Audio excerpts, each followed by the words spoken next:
Hey everyone, and welcome to the weekly WoW news. A little bit early this week if you're trying to catch me on the live stream, but Ant-Man and Wasp is on Netflix, and I kind of want to check that out. So I wanted to get the news done a little bit early today. So, quick couple of announcements here. One, if you are catching one of these videos on YouTube and the quality is garbage, it's because of the Twitch upload to YouTube system. Essentially, it'll upload it, it'll let me publish it, but it takes some time for the quality to get updated. So I know I put out a stream video earlier that has been sitting on like 360p for a couple of hours now for whatever reason. It will update it. It was streamed in 1080p. So just be patient and wait for that. If you want to watch it at that quality, which hopefully you do, just check back later and wait for that to all kind of catch up together as well. Um, Also, for those of you who don't know, if you missed it somehow, I'm currently not able to stream on YouTube. I won't be able to stream on YouTube again until April 11th. So any streaming that I do is going to be here on Twitch. So check the description box below. You can get a link to my Twitch channel and follow if you want to keep up with me and be part of my live streams. I did try to throw up a little video prior to the live stream that I did today just to see if it would kind of help people figure out that I was streaming. I don't think it really worked. If you think that's something that would be useful to you in the future, let me know. If you don't like the idea, let me know about that as well. All right, so let's go ahead and get ourselves into the news here with all that stuff out of the way. And we're going to pick up where we left off last week. Now, right before I started the stream, these 3 posts came out from Wowhead. I haven't had the chance to look at these ahead of time, so we're just going to jump right into these real quick, kind of get them out of the way. It looks like we've got the Year of the Pig or something coming for World of Warcraft next year. This is a post I have a little bit later on regarding a mount that they think we're going to have, Hogris Swine of Good Fortune. So we'll take a look at that a little bit later on. Nothing too important here. Next, here's the actual model, I guess. We're ruining the news. No, we're just looking at this ahead of time. We'll come back to this a little bit later, and I'll tell you my thoughts about the model. And then finally, we got some new loading screens here for the remasters that are coming for Arathi Basin and Warsong Gulch. Those are going to be coming in 8.1.5, so we got that here. That's nice and pretty. I like that as well. And let's see, some other loading screens as well. The retired arena map Ring of Valor and the other for the Dark Moon Fair, both in a weird resolution and using the default WoW logo instead of their older expansion one. I wonder if these are like updated for Classic or something. Anyway, moving on to our usual news. We're going to kick things off talking about the new events that are going on in World of Warcraft for this week. So we do have Mythic Desire Allure announced this week, or released this week. So the race for the Mythic completion is on. Obviously, Method is involved and likely to win, but we'll see. We'll see if a good challenger arises for them. Along with Mythic unlocking, we also got the first wing of Battle for Desire Lore open to LFR. So if that's the way you typically get into the raids and do them, you can start on that now with the first wing, and obviously we're going to have future wings unlocked every week going on from now into the future. The bonus event this week is going to be PvP Battlegrounds, so you can get in there and get yourself some bonus honor as well. Mythic Plus affixes. We've got Raging, Volcanic, Tyrannical, and Reaping. Once again, Reaping is the new one that was introduced in 8.1.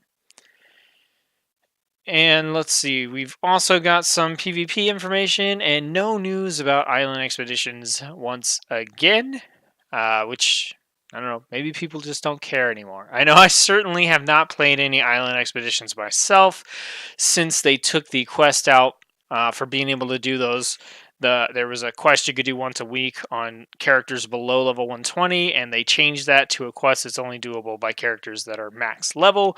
And I have definitely stopped doing the island expeditions since that happened. And now I've just been leveling my alts by using the Azeroth Autopilot add-on, and just questing as fast as possible with war mode bonuses and whatever other sort of XP bonuses I can get. I found that to be a lot more effective than the Island Expedition grind since they took that quest away. All right, there's some class tuning today. We're going to look at a couple of these things here. So Unholy Death Knights got their death coil damage increased. Marksmanship Hunters got an overall damage increase of 3%. Basically, the developers have said their damage has been a little bit low, so they got increased.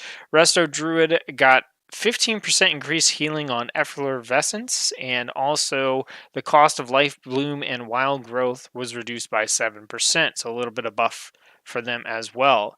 For Warrior, we've got increase on damage for several of their key abilities for arms. Mortal Strike, Execute, Slam, Overpower, and Rend. Just about all the really critical abilities that are in your standard rotation have gotten a 8% increase, so that's fairly significant all around. So Arms Warrior should be doing a little bit more damage now after these hot fixes.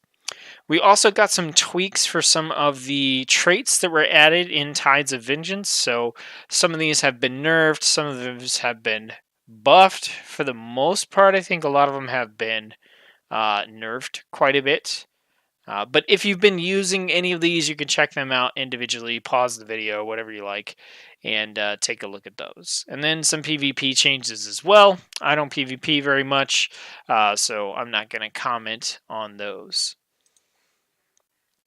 Next up, War Mode has changed this week. Now, if you watched some of my streams or the news last week, you're going to know that I was definitely liking the 30% experience bonus that the Alliance was getting for going into War Mode and participating in that while leveling. That was giving me a really good boost to the leveling speed by, cutting it down by 30%. So, if I had like 6 levels to go, I really only had to level 4 times because of that reduction or the increase in experience rather that I was getting. So that was quite nice. This week it has been adjusted with the weekly reset, so now it's giving 15% bonus for the Alliance. Also, there was a quest called Against Overwhelming Odds that was rewarding, I believe, a level 400 piece. Might have been 410. I can't quite remember. I didn't do it. But there was a quest that was rewarding that, and that quest requires the bonus for War Mode to be at least 20% in order for that quest to spawn, and since the bonus is down to 15% now, that quest has not spawned. So yeah, we're gonna see what happens. I'm kind of wondering if next week the bonus is gonna go down even further, or if it's gonna go back up. Because I know me personally, 15% it's okay, but I think if I had started with a 15% bonus, I never would have turned War Mode on. Like starting with a 30% bonus, I was like, okay, this is too good to pass up. And since doing the leveling with the 30% bonus, I kind of realized how good that extra experience is, and doing 15% additional bonus has not felt too horrible. So I'm going to continue to level with the 15% bonus, but I think if I had missed that 30% bonus window, I probably would never have turned War Mode on for just a 15%. So I'm interested to see if the Alliance participation actually declines because this isn't such an overwhelmingly good bonus. So we'll have to see what happens there. Personally, I hope the bonus goes back up, but that's just because I'm leveling a bunch of characters that are Alliance, and I would love to have that bonus. That has no regard to class balance, faction balance, anything like that. But that's just me personally being a little bit greedy. We got those hot fixes here that we talked about for the class. We also got some hot fixes for the Dazar'alor raid, and also we got some hot fixes for the Temple of Sethralis dungeon. We've got some item updates as well, and this again is talking about the different Azerite traits. Got some mounts. The Gmod mount from the Battle of Dazar'alor can now fly.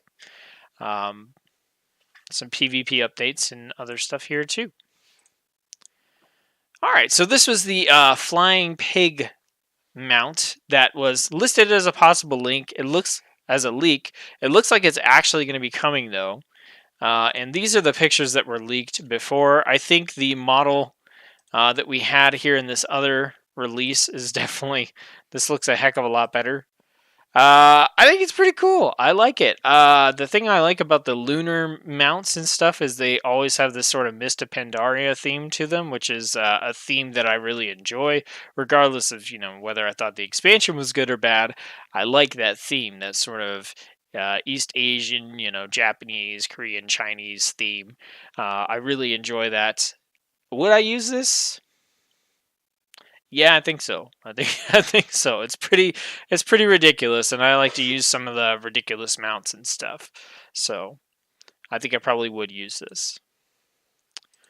All right, so that's the flying pig mount, and then the final bit of news here that's relevant to us now immediately is the Lunar Festival is active. And we'll be going through February 11th. So it's live on North American and European realms, at least. There were some updates. There are several new toys, looks like 7 of them here. And we've got a Lunar Elders Hearthstone. So let me take a look at this real quick. These Hearthstones essentially give you an effect when you're casting them. So instead of just casting a normal spell, this is the animation that you're going to get. A nice sort of fireworks effect here.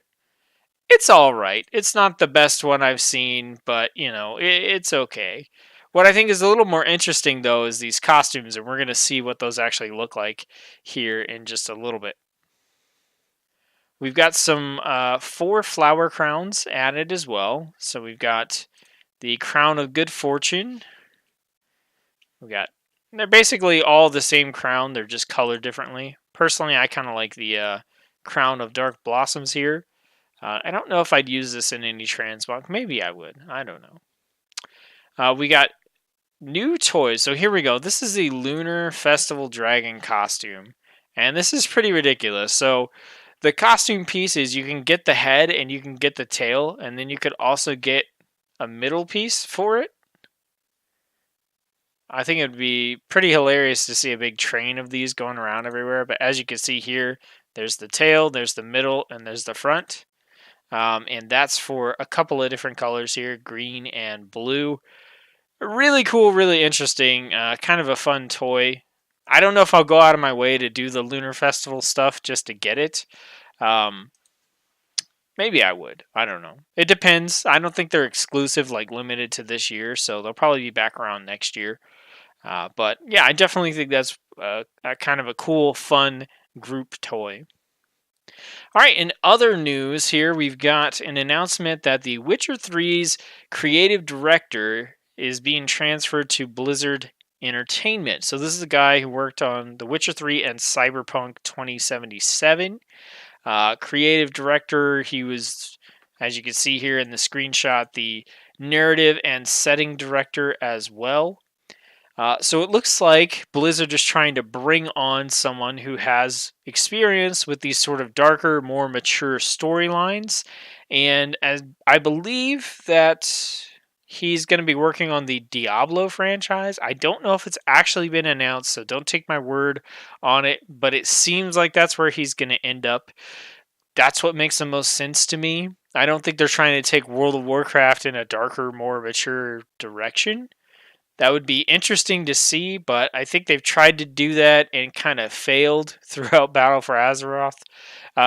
But it makes more sense that they would do this for Diablo, especially given some of the commentary that we've seen before where they talked about wanting to get rid of everything that people thought was like cartoony and whimsical about Diablo 3 and return to the dark, grimy, grim roots of the Diablo games. Seems like someone who's worked on The Witcher would probably be a good fit for that type of content. So if he is officially confirmed to be on a particular game, please let me know in the comments below, and I'll give an update to this next week. I just don't want to put any, false information out there. I think he's going to Diablo, and we'll see for sure here later on. All right, so we got some information here about patch 8.1.5 and some of the stuff that is going to be coming up. So first off, we have some release date speculation. So it's speculated that patch 8.1.5 is going to be coming out March 5th. So around the beginning, probably beginning to middle of March, is when we're expecting to see patch 8.1.5. 8.1.5 is expected to be a staggered launch, much like 8.1 was, where not everything will come out at exactly the same time. But 8.1.5 is supposed to bring us the new Crucible of Storms raid. It's supposed to bring us some new profession stuff, I believe. It's also going to be when we're able to unlock the Koltiran and Zandalari troll races. And that's also when we're supposed to get the updated remastered battlefronts or battlefields or the PvP zones, Warsong Gulch and Arathi Basin as well. Then we're expecting to see patch 8.2 come along towards the end of May. The date they have here is May 21st. So we're looking at about 4 months from now or so. Is when we might be getting patch 8.2. Obviously, patch 8.2 is one of the big patches. It's bringing us the new continent of, or landmass of Ashara. It's also bringing us Mechagon, new raids. I imagine that's going to be staggered too, where we probably won't get Ashara and, or Nazjatar, sorry. We probably won't get Nazjatar and Mechagon at the same time. But 8.2 is the big patch. That's what we're all kind of hanging in there for, hoping that Blizzard makes a big change and makes some, incredibly different design decisions when they get to 8.2. We've got some information about it now, but I don't think it's enough to tell whether they're really going to shake things up. I hope just the landmass itself and the things to do on the landmass might be good enough. But if they can manage to do more than that, then that's even better. So we're looking at May 21st or so for that to come out. So got a little while to wait, but hopefully the stuff coming in 8.1.5 will be enough to hold us over. It does actually seem like it probably has more things to offer in terms of gameplay and unlocks and stuff like that than 8.1 did, or more things to kind of shake the game up. But it's still a little too early to tell. And then finally, Season 3 and the Ashara Raid are expected to come out mid-July.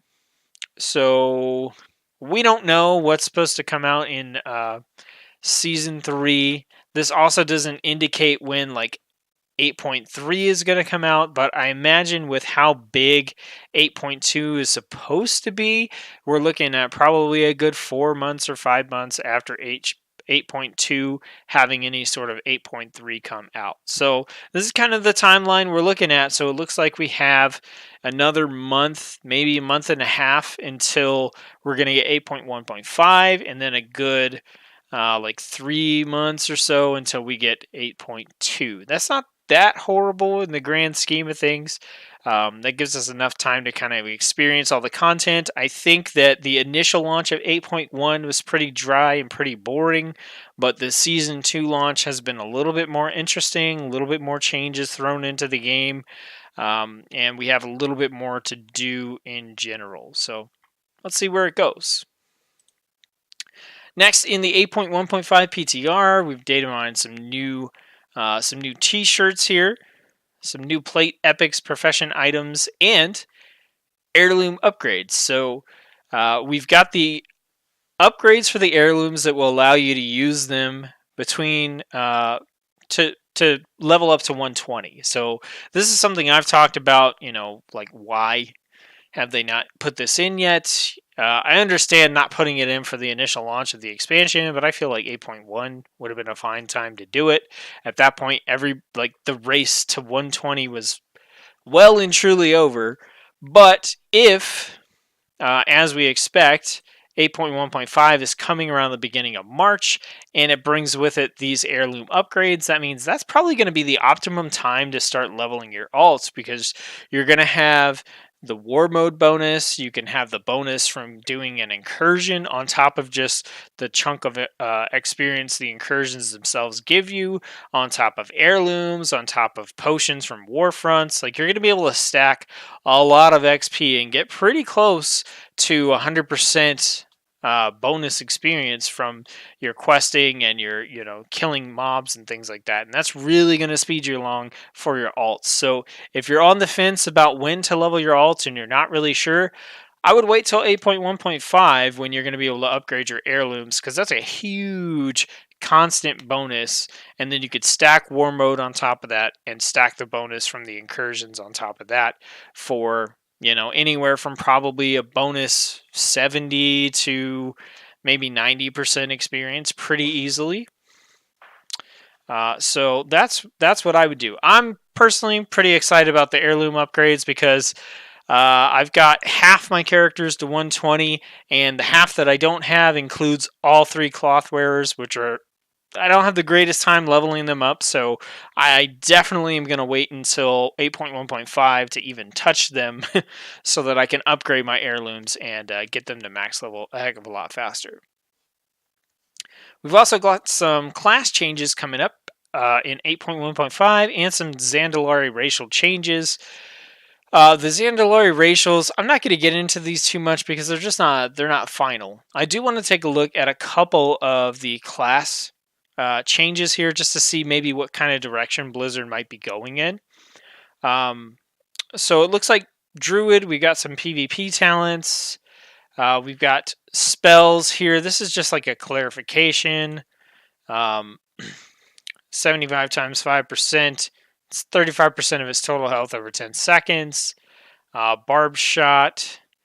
Looks like causes him to bleed. It looks like right here they're just kind of making the math a little easier to understand.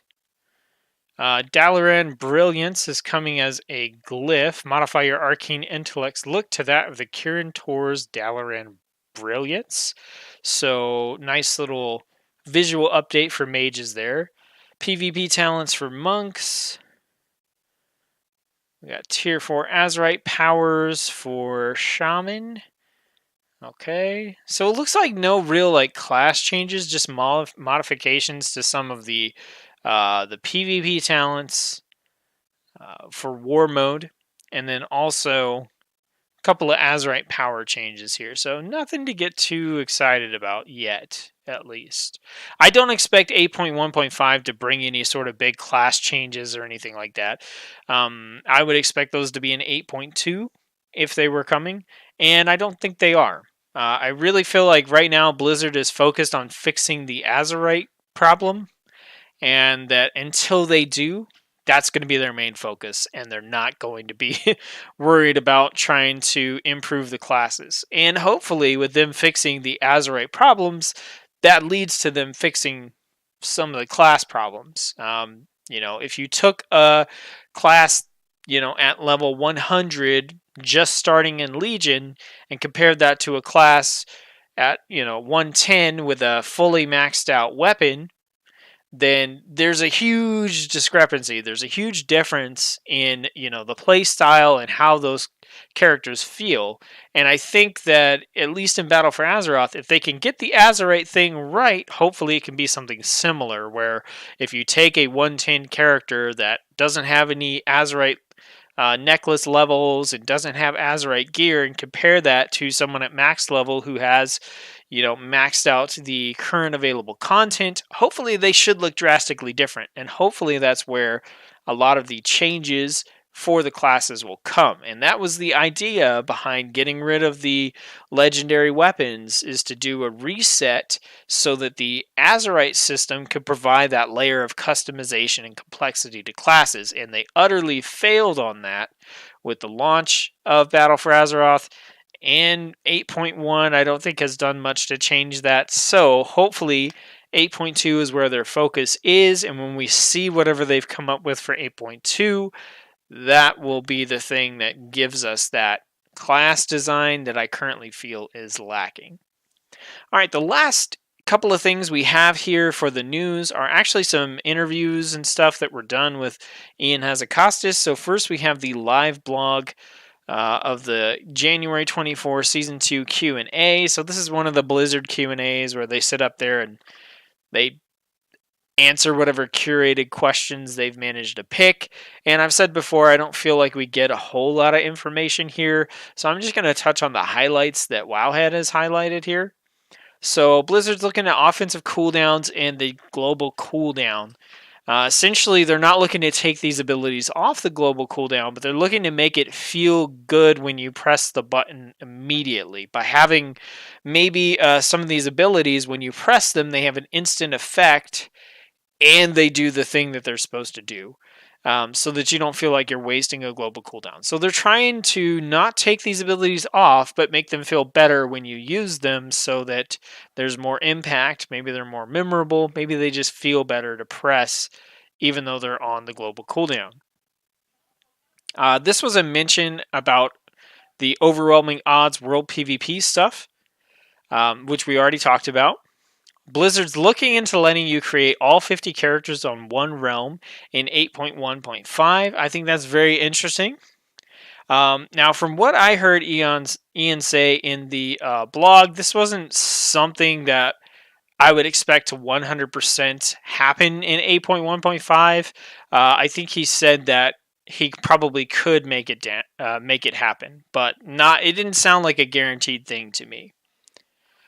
Blizzard's also looking at letting you transfer your war resources from mains to your alts. Sorry, I need to send this here. Okay.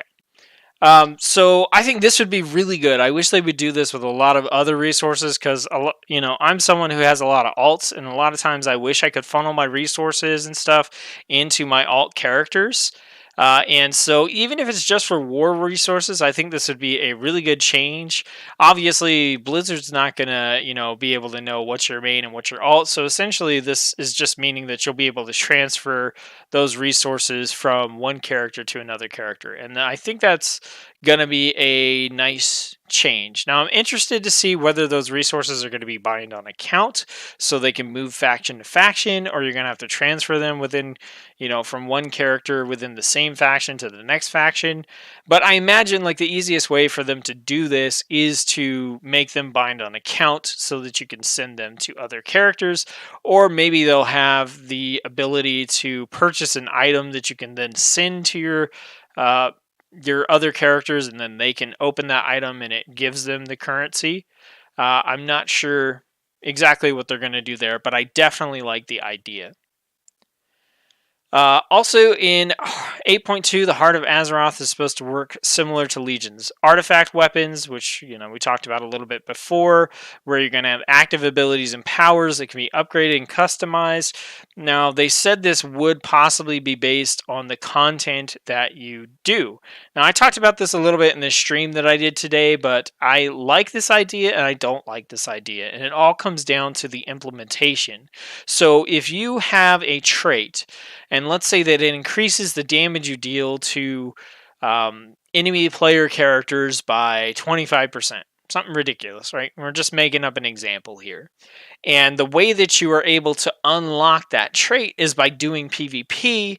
That makes sense to me, right? You're doing an activity to get a trait that directly affects that activity and not your other activities, right? In this case, that trait doesn't help you improve your DPS against raid bosses or against enemies out in the open world. So if you don't like to PvP, then you don't have to pick up that trait, right? You don't have to go do PvP to get that trait. However, if that trait said increase your damage by 25%, then in that case, even if you don't like PvP, you've got to go PvP to get that trait, because that trait is just too good to not have it and not be able to use it in raids and in open world content. So my thing here is I like the idea if the traits that you have to unlock through specific content are specifically tailored to that content, and you don't feel like you have to do content you don't want to play in order to min-max your character.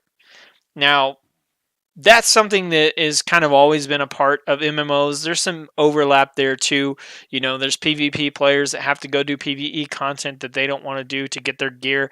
And in the same situation, I wish that they didn't have to do that. I don't mind these systems being insular if it means that the people who want to play the game can play the game the way that they want to, within the boundaries of the kind of constructions that Blizzard has created: PvP, PvE, raids, world quest, mythic plus, etc. So I'm interested to see if these traits that are going to be based on the content you do are designed in the first way, where they're really specific to that content. They help you in that content. For Mythic Plus, maybe there's a trait that only works in Mythic Plus, and you have to do Mythic Plus to get it. Maybe you have to complete a Mythic 10 or something, and then you get this trait, and I don't know, maybe it gives you some damage reduction in Mythic Dungeons or something like that. Then that's fine with me. Or I think also, in particular, it would be really cool if they added in some traits that are specific to the open world. So let's say we're just going to be boring here. Let's say you had a trait, and to unlock the trait, you had to complete 50 world quests. After you complete 50 world quests, you get this trait, and it gives you a glider. And you can now, activate this glider once every 5 minutes or something while you're in the open world only, right? Keep it specific to the content that it's intended for. And now, for doing this content in the open world, you've unlocked this trait that helps you traverse the open world, right? I think something like that would be really cool. You can look at Guild Wars 2 as an example. They have this entire mastery system where you're able to go out, and by doing things in the world, by basically completing achievements, you're able to unlock new abilities out in the open world. So for World of Warcraft, maybe you can gather resources 50% faster, or your mounted speed in the open world is increased by 20%, or there's the glider thing that we talked about, or maybe you can fast travel to a particular location. Like, there's all these cool things that they could do, and them being Blizzard, I don't think they'll do hardly any of them.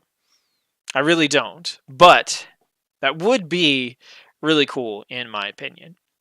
So the more interesting interview to talk about is the one that he did with a German World of Warcraft website, where they were able to present the questions that they wanted answered, and they weren't curated ahead of time, or at least not too much, because they said some like pretty to the point stuff, and they asked some to the point questions. They didn't beat around the bush on some of this stuff. So I have read all this. You can read this as well. It's on Wowhead if you want.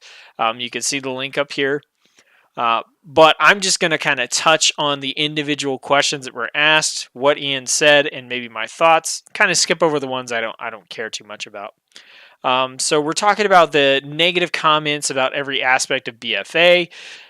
He essentially says that particular players like to play WoW in a particular way, and so they get upset when something affects them in a negative manner. And that makes sense, right? I was just talking about PvPers that don't want to PvE, and vice versa. And what he said is that as developers, they try to consider everyone and please everyone. And I think this is a stupid thing to do. You can't please everyone. And if you start out trying to please everyone, you're going to end up pleasing nobody.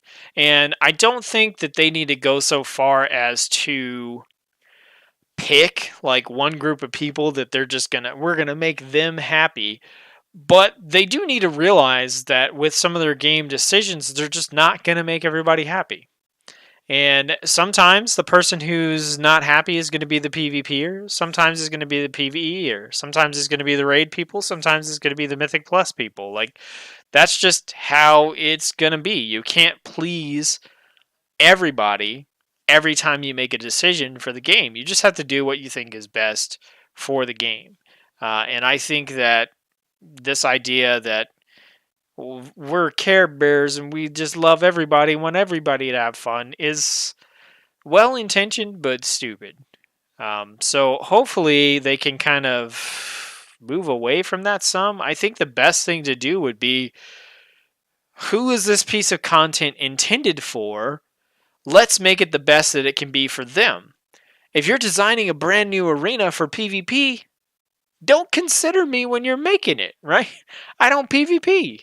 So don't, when you build that arena, when you build those PvP systems, make them the best that they can be for PvPers.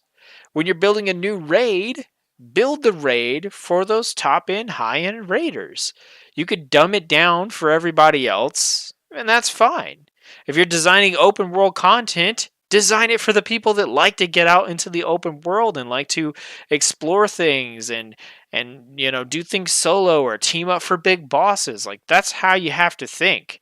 And you know what? In those scenarios, maybe a couple of the groups don't particularly like that piece of content, but it doesn't matter. Like, think of who the content's for, make it for them. Make it the best that it could be for them. When you're designing Battle Pet dungeons, design it for the people who are hardcore Battle Pet players, not people like me who barely dabble in Battle Pets. If I step into a Battle Pet dungeon and I get whooped, guess what? I'm either not going to do it again, and it's not going to be a big deal because I'm not that into it anyway, or I'm going to go look up a guide from someone who is really into that stuff to help me get through it. Like, it's that simple, I think. One of the bigger complaints is the in-game itemization. There need to be catch-up mechanics for returning players. But basically they're saying here, like, there's so many of them that it doesn't feel like you have an advantage as someone who plays from day to day. I don't really want to get too much into this. I agree that there need to be some catch-up mechanics.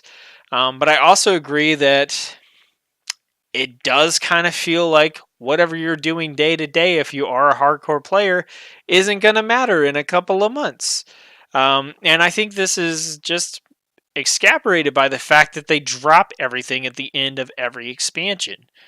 At the end of every expansion, like, okay, end of WoD, no more garrisons. I liked garrisons. People can hate on me if they want. I don't think I'm the only one either. I liked garrisons. Okay, maybe they could have been implemented better, but I like them as a concept. Imagine if Blizzard had been able to iterate on them in Legion and in BFA and improve them. However that may be. That would have been cool. The legendary weapon thing from Legion, that's a cool idea. But they just dropped it. And, it's this idea that keeps coming back to me where I'm looking at Battle for Azeroth and I'm leveling up my characters, I'm getting new gear, and I'm like, why? Like, why do I care? Why do I care about this gear treadmill? Why do I care about the stuff that I'm building up if I know that when the next expansion comes out, which they've got on a pretty good timer now, so it'll probably be out in about a year and a half-ish, maybe, it's all just going to go away. It's all just going to be dropped. It's none of it's going to matter. They keep battle pets from expansion to expansion. Of all things, they keep the freaking mission table from expansion to expansion. The thing that I think a very small fraction of players are super into. They keep that going from expansion to expansion in some form or another, but they leave behind a lot of this stuff that has a lot of potential or that players really enjoyed. And I think like that's the kind of macro way to look at it in terms of expansion to expansion, but that applies in the micro as well, looking at, from patch to patch, from cycle to cycle, season to season. It does feel like, all the work that you're putting in is just going to be obsolete as soon as the next tier of stuff comes out. And it's going to be obsolete pretty quick because they hand gear to you pretty fast. So I don't know. I think that's a core kind of design philosophy that I just don't agree with Blizzard on. I think that they should, from expansion to expansion, carry things forward and allow the players to build on them. Because even if your gear is getting upgraded, over time, like imagine if you've been playing since the start of Warlords of Draenor and you've been working on your garrison this entire time. It doesn't matter who you are. You're not catching up to that, in a week or two. Or, imagine if, like, and they just, like, segregated out all the professions so that now you just kind of start with the expansion. I like that because I think the profession system sucks, but that does kind of take away, in a sense, from the people who have built up from, vanilla WoW level professions all the way through Battle for Azeroth, because as a new player coming back, you no longer have to work your way through all that stuff to get to the new expansion.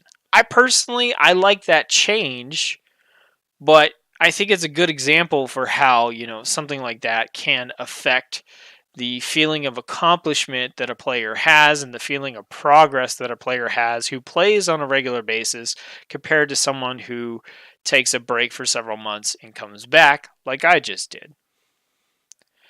They asked the question again, why aren't there more currencies and vendors for gear? Why don't we have badges? Blah, blah, blah. Ian gave his usual response. They asked him if you could change 2 or 3 things prior to Battle for Azeroth release. If you can go back in time, what would they be? He basically brought up the stuff that, we already knew about, like fixing the Azerite system, he basically only brought up things that they've already tried to work on fixing. He didn't bring up anything that they haven't started addressing. So I think it wasn't the most brave response, him saying, well, I think that this thing that we have yet to mess with, we probably should work on, or, I regret this. It was mostly, well, islands, but we fixed them. Azerite, we're working on it. I don't know. Kind of a cheesy response, in my opinion. A lot of new and interesting raid mechanics for Battle for Dazara lore. What's your favorite fight in the new raid? He says Opulence or Mechatork. Here they're talking about War Mode. So Faction Assaults plus War Mode are really fun. Prior to 8.1, it wasn't very fun. Are there still issues? Blah, blah, blah. Plans to improve the system. He basically says, yeah, they're planning to improve it, but there are also restrictions that they have to take into consideration as well. Legion focused on class identity, order halls, legendaries, artifacts, and many players are pretty happy about it. There's little like it in Battle for Azeroth, a lack of identity and character development. Why did you decide to change this between Legion and Battle for Azeroth? So he says part of its storyline, Legion began with the factions falling and the order halls rising to fill the void, making an expansion focused on class identity. In Battle for Azeroth, obviously the factions are rising back up, so it's about faction identity and things like racial identity through heritage armor. Class identity is important, it's not the focus of the expansion, but they're still looking on ways to improve that. Players tend to view the World of Warcraft through the lens of the class they play, and that's important, but it isn't always the central focus of every story that they're telling. Now, I think the bigger, broader issue here is that the story they're telling is just not compelling. Right now, anyway. It may get more interesting. I think the faction war thing as a whole is just falling kind of flat. I don't think that World of Warcraft writers have I don't want to say the writers themselves don't have the ability to write an interesting tale. They are constrained to an MMO framework for how they can tell the tale, but I feel like this story overall has been less interesting than some of the ones that we've had in the past. I think the focus on the faction war is part of that, and I think, for a lot of players, myself included, I just don't care about the factions and the faction war anymore. I just don't. I don't care. I'd rather just play with anybody anytime. Like, that's a gameplay thing, but just in general, I just don't care about the faction war in World of Warcraft. It's it's been going on the entire game with no resolution, and as far as we know, it's never going to end. So it's kind of stupid. It's kind of like, if there's a construction going on outside your window and it's been going on for 4 months. At first it was probably really annoying and aggravating and you paid a lot of attention to it, but now you've just kind of learned to get through your day without even worrying about it, because if you focus on it and you just keep focusing on it, you're going to drive yourself crazy. So you learn to tune it out, and I feel like for myself and a lot of other players, I've just kind of tuned the faction war out. Like, it doesn't matter. Nobody ultimately wins or loses. We still come together and fight the big boss, like, so it seems kind of irrelevant, and I feel like that actually makes the story a little more boring. And it's not necessarily that Legion was so much better. It's just Legion focused on something that we actually care about, which was classes instead of the factions. From Warlords to Legion, a lot of talent trees change from utility rows based on player preference to throughput rows with fewer utility. How has that worked out as a design decision, and is it something you consider revisiting? Now, I don't actually care what he says here, because I think the question's kind of wrong. I think the way the talents are set up are it's fine. I think they do allow for some player choice. One of the things he mentions right here is, it allows players to customize their rotation a little bit, whether they prefer proc-driven gameplay, passive bonuses, or want to add another ability to the rotation. I think this is mostly true, and I think that is one of the strong points of the talent tree, is if you just want to make a build that's completely passive so you don't have to add more things for you to focus on, you could do that. And that's what I do in my beginner's guide, is go for a passive build and say, let's just learn the class as is and not worry too much about, adding all these other things to it. But then you can also add those proc abilities where you do have to mash a button at the right time. I really like proc style gameplay. I like the whack-a-mole shiny button style gameplay. That's my personal preference most of the time, just because it gives me more things to do. But then you can also just add regular abilities that have cooldowns and will make your rotation more complicated, not in a whack-a-mole style, but in a when do I use this ability and how, in order to maximize my character. And I think there's a good bit of flexibility there. And I like that about the talent system. My big issue with it is the talents stop at 100. And I don't know, it just feels like there aren't as many. It also feels like the stuff that they layer on top a lot of times isn't based on player choice. Even with the weapons in Legion, like you had a choice about your path and where you wanted to go initially, but ultimately you would just have the whole weapon filled out and that was the end of the story. And so even though the characters and the class design seemed better and more interesting during Legion, I don't really feel like it was because of a lot of player choice, which is kind of my issue with the main talent tree here. You have choice sort of in the way that your gameplay is going to play out with passive, proc, active abilities and stuff, but I feel like they could do a lot better job of what they layer on top of that, right? Because that ends at level 100. You've got preset skills that you get as you level up your class. Then you've got your talent tree, where you get to pick 9, 10 talents or whatever it is. And then that's it. So everything else gets layered on top of that every expansion. And I feel like that's where they don't do such a great job. And then it gets thrown away at the start of a new expansion, and all that interesting customization and stuff that could have been there or could be really good and has a lot of potential, could be worked on as the game moves forward, is just thrown in the trash can and forgotten about. And I feel like that's where they kind of lose. That's where they lose me personally. I'm like, just keep it. Make the game more complicated. I don't care. If I come back to it and I can't figure things out, I'm going to look up a guide on YouTube anyway, right, to tell me what I'm doing. That's what I did for Guild Wars 2 when I went back. I was like, you know what? I have no idea. I haven't played this game in like 3-4 years. What is mastery? There's mounts now? What? How do I looked up a guide. Done. It took me a little while. I had to do the work to figure it out, but once I did, I was like, wow, there's so much stuff for me to get into and tinker with, and it really felt like that had opened up a lot of possibilities for me. And that's what makes, I think, RPGs really interesting, is the possibilities. Speaking of talents, why were so many baseline abilities and passes made into talents? They said basically this was to reduce the amount of bloat in spell books. Now they don't feel like there are too many spells, so they are considering adding some things back in. Can you tell us more about Mechagon? It's a zone. It's also going to be a mega dungeon similar to Karazhan. So it's both of those things. They're not really releasing any more details until essentially the 8.2 PTR comes out. Can we talk about mechanomes and allied races? He said nope, but it didn't sound like he shut down the idea that mechagnomes were going to be an allied race. So he didn't confirm anything. He didn't deny anything.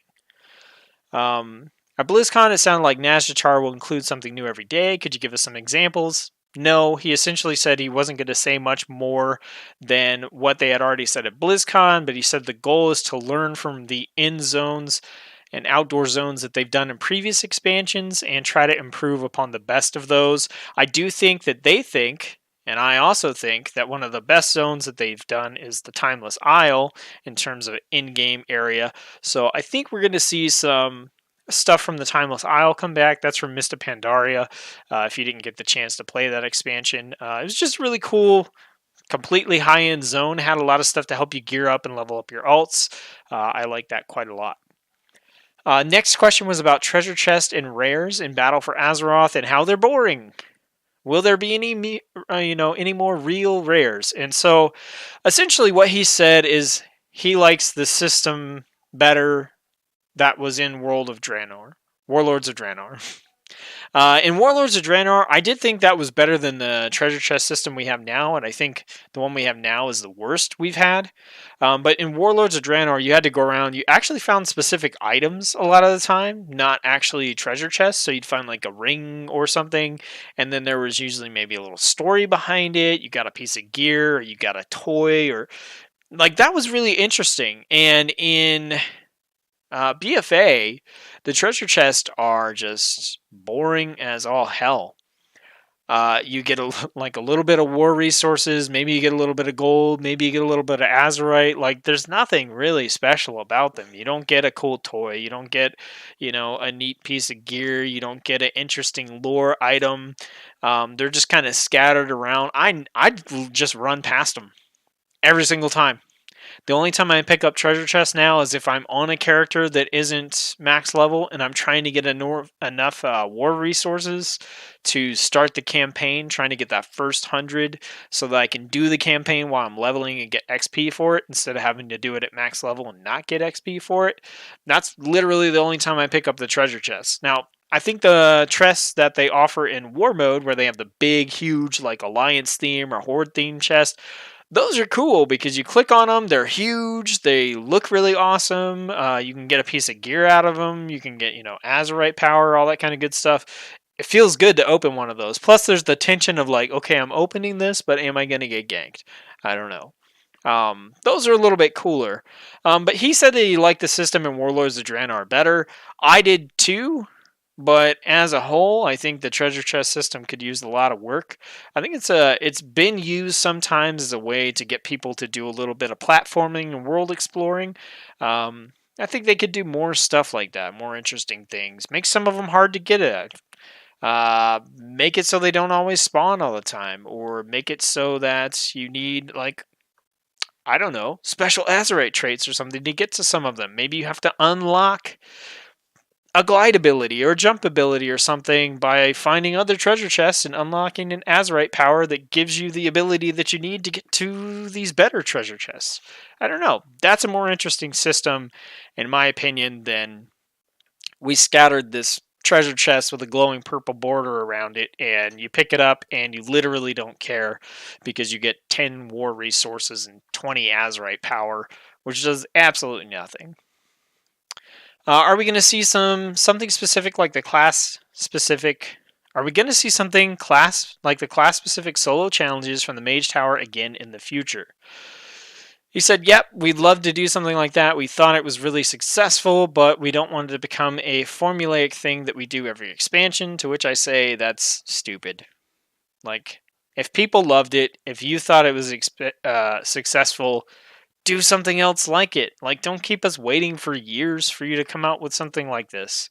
I get if maybe they weren't expecting the Mage Tower to be as successful or as popular as it was, so they didn't have anything like that planned for BFA, and maybe this is an answer where they're just kind of buying time because they don't want to say, yeah, you're definitely going to see it, because maybe they weren't planning on it being that well received. If that's the kind of answer this is, then I get it, but otherwise, why not, man? Like why not? People are itching for stuff like this to do. the fact that it was so wildly successful to me is an indication that you should keep doing stuff like this. And if you're worried about it becoming formulaic, that's up to you. If you're worried about the formulaic timing, we don't care. That's the stupidest thing I've heard. We don't want it to become formulaic with every expansion. Okay, but you release raids every expansion on a particular schedule.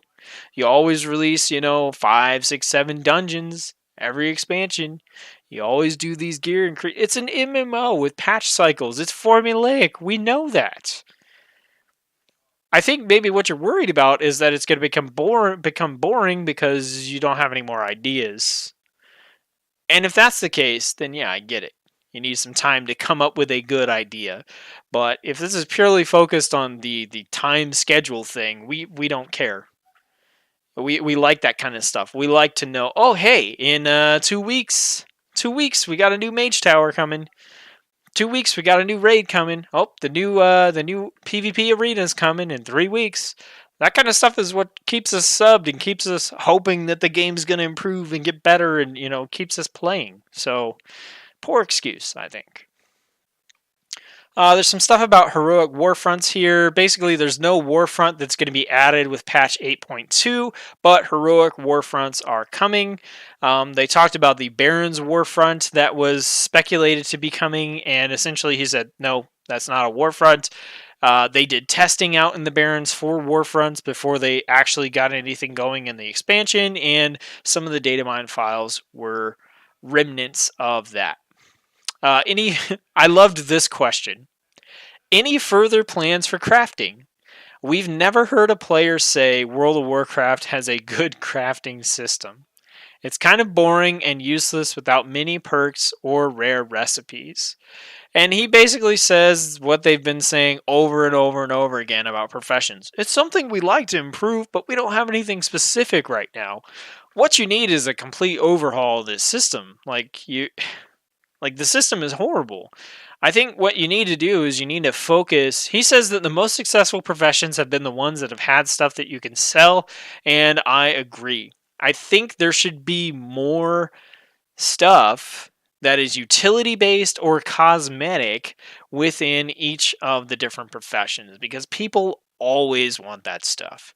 Your goblin gliders, your mount speed increases. Imagine if you had armor dies, your bags, your glyphs for the cool different enhancements to your spells, like all that kind of stuff. It sells. You got to figure out how to make it so that it'll sell and it can be a repeat seller. I don't want to get into like crappy microtransaction systems in other games, but make something really cool and maybe it has a 7-day use thing. Okay, let's say make your mount look like a panda for 7 days. This is something that, I don't know, an alchemist can make, right? And so you use this item, whatever mount you summon, it looks like a panda for 7 days, and at the end of 7 days, if you want to keep the panda, you buy another item that turns it into a panda. I don't know. That's a silly example, but you kind of get what I'm saying. Or make dyes, color dyes for your armor, and you've got to get a new one every time you want to dye things. Those are ideas. I'm not going to say they're the best ideas, because from a player perspective, I'm kind of like, well, why can't I just get the dye one time and then use it over and over again? But that's the general idea, I think. Take utility things and cosmetic things, build those into the profession systems, make them desirable, and make them something that people will want to keep buying over and over again. Or if it's something that they don't have to buy over and over again, then the market's going to price them appropriately, and you're going to be able to see that the people that do make those items are going to make a pretty good sum of money off of them. And then professions don't feel totally useful or useless, I think. Also, the last question here, they talked about zone design in Kultiris and Zandalar being very beautiful, which I agree to. But traveling back to old zones feels like a completely different game. Agreed. Arathi and Darkshore overhauls were nice. Can we get more? He said, yes and no. So, no in the sense that they're not going to take away development time from creating new content for the game in order to go back and update the old zones. I agree with that. I would rather have new content. However, he said they're always looking for reasons and excuses to do those redesigns, much like they did with the Warfront. And that is also something that I agree with. I mentioned this before. I think, if they had a reason to go back every expansion and do 5 or 6 different zones as a remaster, that would be cool. If it was bringing new content, because it's not just about updating the old zones, like it's giving max level players a reason to go back there and experience the updated zones. Cataclysm, in particular, if you played one character and you were already at max level when Cataclysm came out, you just played through the new Cataclysm zones and then started your raid stuff. There was no reason for you to go back and experience the changes to the old zones unless you were someone who was just really into leveling and questing and stuff like I was, and I had max level characters and I just said nope, and just went back and leveled a bunch of characters because I wanted to experience the changes to the content. But not every player is going to do that. So you give them an incentive, you give them a reason to go back to that zone like they did with the Warfronts. And I think that's a good implementation. I think I kind of wholeheartedly agree with this answer. Don't take time away from development of new content, new systems, new interesting things to do just to go back and remaster the old world, but find a way to marry the two together so that you're creating new content that can be used in an old zone, and in the process you remaster that zone and make it look better than it did, make it blend better with the modern game. So, that was a lot of ranting there at the end that I was not expecting, but that is the news. I'm going to take a look at the chat and just double check here. It looks like we're all good. All right, so for anybody who tuned in here on Twitch, I definitely appreciate it. The support over here on Twitch is keeping me motivated to do some live streaming, because I definitely am not getting like the attention that I did on YouTube, but I knew that was going to happen going into it, so don't feel bad if you're not over here on Twitch. For those of you watching here on YouTube, I really appreciate it. As we're getting closer to 8.1.5 and 8.2, I am getting a little bit more excited about things. I've mainly been focusing on trying to get my characters up to 120. I think I have one more that I'm going to level, which is going to be my druid. And then after that, I should be right back to making guides. This does mean that the characters that I am not going to have at max level are going to be my male wearing classes, so Shaman and Hunter, and my cloth wearing classes, so Mage, Priest, and Warlock. Those classes I'm probably not going to get around to leveling until 8.1.5. So if you're looking for guides for those classes, don't expect them anytime soon. All the leather wearing classes and the plate wearing classes I do have at max level, minus the druid, which is coming up. And those are going to be the ones that I'm focused on making the guides for as well. Also, just in general, I'm looking for more ideas for guide content to create for you. I have a couple of ideas in mind, but if you have a cool idea or just something you'd like help with, please put it in a comment below. I'll take a look at it and I'll see what I can do. So, once again, thanks for tuning in. I hope you're having fun with whatever game you're playing or whatever you're into these days. And as always, I'll see you on the next video.